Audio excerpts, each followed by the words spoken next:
이징옥은 성문을 막고 버티던 박호문을 죽인 후 병마를 이끌고 종성으로 가서 대금 황제라 자칭하고 여진족의 후원을 얻어서 반란을 일으켰다.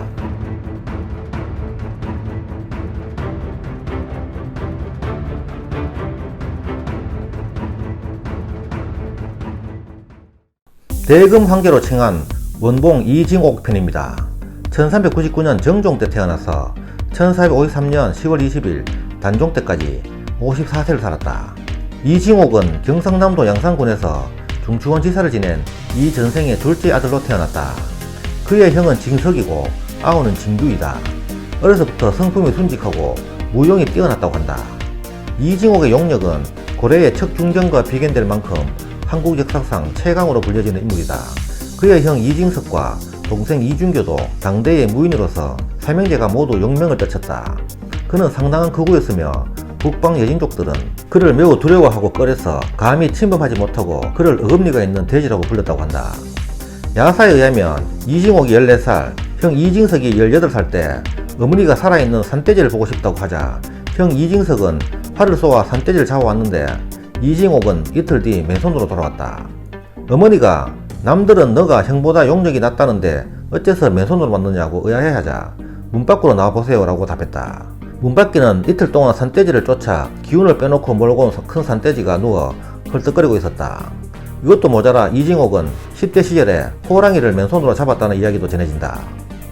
17세인 1416년 국왕 호위를 담당하는 갑사로 근무하던 중 무과 친시에 장은급제해 사복시 소윤으로 임명되었다.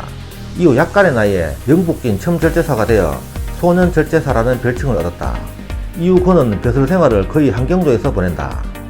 19세인 1418년 세종 즉위 후 장군 김종서를 따라 평안도와 한경도 일대의 병방 수비에 참여하였다. 24세인 1423년 황상정의 청고로 경원진 첨절제사로 발탁되어 아산에 침입한 야인을 격퇴하였고 26세인 1425년 경원절제사로 승진하였다. 29세인 1428년 세종대왕은 풍절에 걸린 그에게 의약을 내렸다고 실록에 기록되어 있다. 이징옥은 궁술에 능하였으며 기마술, 창던지기에도 탁월했다. 그가 31세인 1440년까지 한경도, 평안도, 강원도 등에서 여진족과 도적들에 대한 방비에 큰 공을 세우자 세종대왕은 특명을 내려 9년 만에 고향에 내려가 부모를 만나보게 하여 그를 위로하였다. 33세인 1432년 이징옥은 병조 참판에 임명되어 오랜만에 서울 군부를 하게 되었다. 이때 이징옥은 명사신 윤봉과 부딪히게 된다. 윤봉은 조선 출신 환관인데 중국 출신들보다 더 조선을 괴롭혔다. 그가 무리한 공납을 요구하자 이징옥은 이를 묵살하였는데 이에 격분한 윤봉이 애꿎은 역관과 하급 관리들을 매질하고 공납으로 요구한 매를 잡아오게 했다. 그러나 이징옥은 잡아온 매를 일부러 날려보내는 등 4대 외교상 명에게 매우 저자세일 수밖에 없는 조선의 관리로서 명사실에 대한 이 같은 당당한 태도는 전무후무한 일이었다.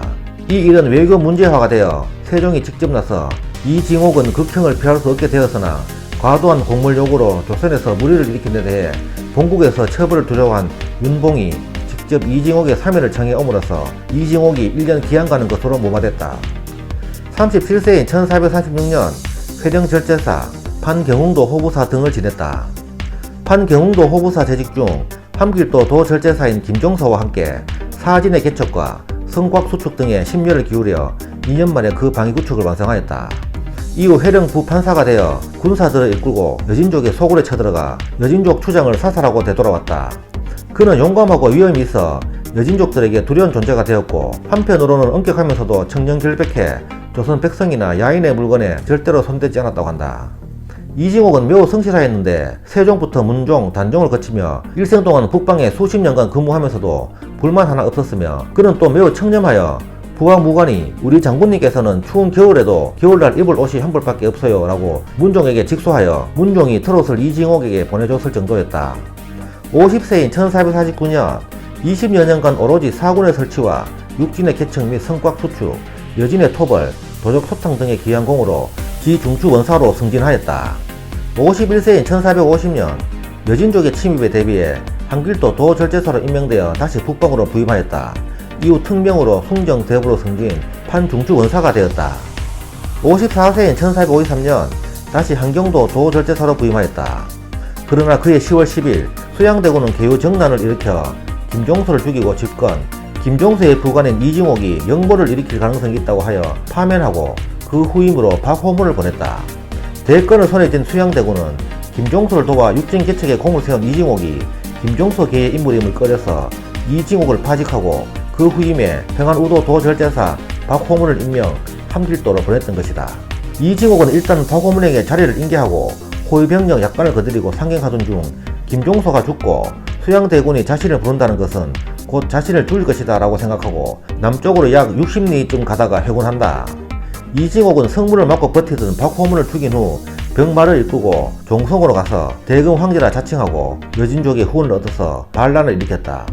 이어 옛 금나라 수도 오국성에 도읍을 정하고 경문을 돌려 여진족과 변방의 각 읍에 후원을 요청하였다.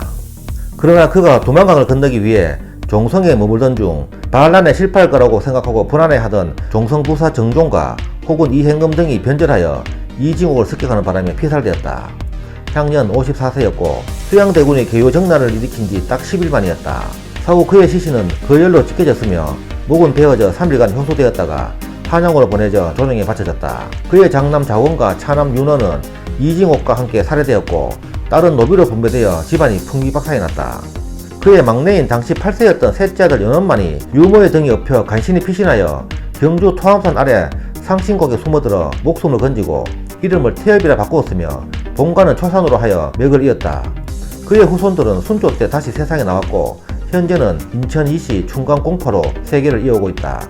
이징옥의 형 이징석과 동생 이준교도 이 사건으로 체포되었으나 이징옥과 달리 수양대군의 개요정난에 가담하였고 이 사건 전부터 이징옥과 사이가 안 좋았으며 적극적으로 난을 토벌하기도 하여 세조가 그들을 연자하지 않았기에 석방되어 무탈하였고 오히려 공신에 책봉되어 높은 벼슬을 하사받았다.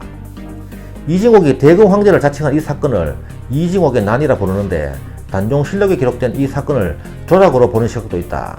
정조 때의 최재공은 번암집에서 이징옥은 수양의 불법성을 명나라에 직소해 단종의 실권을 회복시키는 것이었지 대금 황제가 되려고 하지는 않았으며 그는 충신이라고 적고 있다. 이징옥은 오랫도록 한경도와 평안도에서 군관으로 지내면서 병방 수비와 사군과 육진 개척에 많은 공헌을 했으나 수양대군이 일으킨 개유정난으로 김종서가 죽임을 당하고 오히려 자신이 역적으로 몰리자 이에 반발하여 난을 일으켰다. 이징옥의 난은 1402년에 발생한 조사이의 난에 이어 조선 개국 후 두 번째로 일어난 큰 반란으로 후일 이시의 난의 선구가 되었다. 특히 그는 당시 중국의 4대 사상에 젖었던 당시의 조선인으로서 황제를 칭한 점이 주목받게 되었다. 이징옥은 1908년 내각 총리 대신 이완용의 건의로 복권되었다. 지금까지 원봉 이징옥 편이었습니다. 감사합니다.